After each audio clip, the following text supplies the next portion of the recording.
বন্ধুরা, আমরা আমাদের রাশি সিরিজ যে ভিডিওগুলি করছি 12টি রাশি সম্পর্কে, আজকে তার নবম ভিডিও। এবং আগের দিন আমরা বৃশ্চিক রাশি সম্পর্কে জেনেছিলাম, আজকে আমরা জেনে নেব ধনু রাশি সম্পর্কে।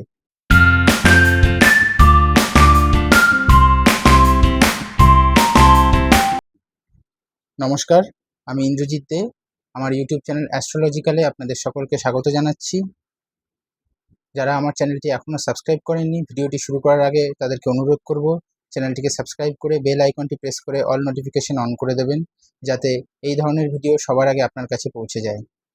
চলুন তাহলে আর দেরি না করে আজকে আমরা ধনুরাশির মূল স্বভাব ও বৈশিষ্ট্য জেনে নিই।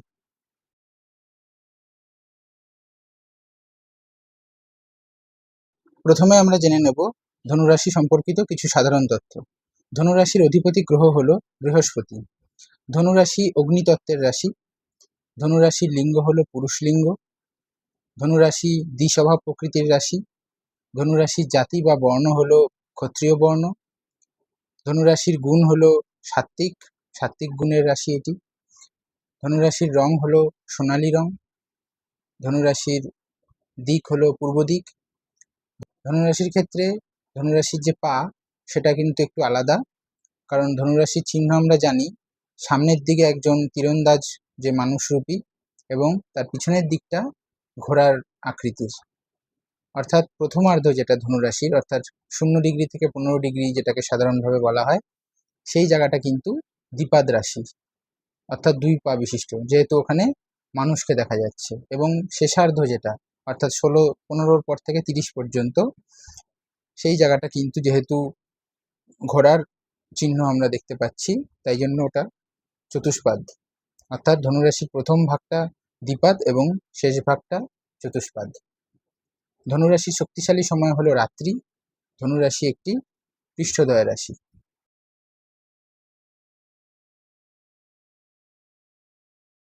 এবার তাহলে জানা যাক ধনুরাশির মূল স্বভাবগুলি। ধনুরাশির জাতক ও জাতিকারা নৈতিক, সত্যবাদী ও সৎ প্রকৃতির হয়। অর্থাৎ এদের মধ্যে এথিক্স থাকে, এথিক্যাল হয়।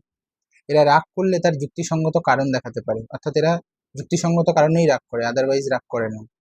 এরা খুব জ্ঞানী এবং মনোযোগী হয়, কনসেন্ট্রেট করে যে কোনো বিষয়ে, এবং খুবই সোজাসাপটা হয়, স্ট্রেট ফরওয়ার্ড। এদের কথাবার্তা খুব কাঠখোট্টা হয়, অর্থাৎ যা মনে আসে সেটাই মুখে বলে দেয়। উদ্দেশ্য খুব ভালো হয়, কিন্তু সঠিকভাবে অনেক সময় রূপায়ণ করতে পারে না। এদের মন খুব বড় হয়, উদার মনের হয়, সাহায্য করে সবাইকে এবং সহানুভূতিশীল হয়। এরা আত্মবিশ্বাসী হয়, প্রত্যয়ী হয়, আর নিজের অধিকারের জন্য লড়াই করতে পারে। ভালো পরামর্শদাতা হয়, অন্যকে পরামর্শ দিতে পছন্দ করে এবং অন্যের গাইড হয়, পথপ্রদর্শক হয়। অন্যের সাহায্য নেওয়া কিন্তু পছন্দ করে না। আবার সমাজের থেকে সম্মান চায়, সম্মানটা এদের কাছে খুব ইম্পর্টেন্ট, এবং প্রচারের আলোয় থাকতে পছন্দ করে। ধার্মিক হয় খুব, মিথ্যা অভিযোগ অবশ্যই বরদাস্ত করতে পারে না, এর জন্য ঝুঁকি নিতে পারে, অর্থাৎ রিস্ক টেকিং এবিলিটি আছে। করার পরে ভাবে, মানে আগে কাজটা করে নেয়, তারপরে ভাবে যে এই কাজটা ঠিক করলাম না ভুল করলাম, এরকম একটা মানসিকতা থাকে।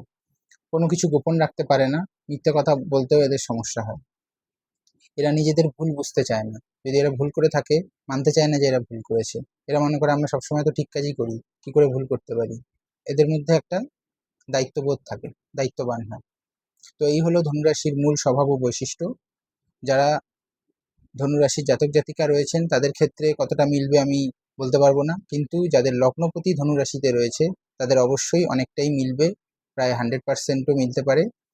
তারা অবশ্যই জানাবেন যে তাদের কতটা মিলল, কমেন্ট করে অবশ্যই জানাবেন, এবং ভিডিওটি কেমন লাগলো সেটাও কমেন্ট করে জানাবেন।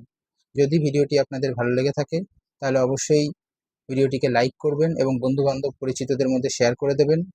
ভিডিওটিকে হাইপ করে দেবেন যদি সেই অপশান পান।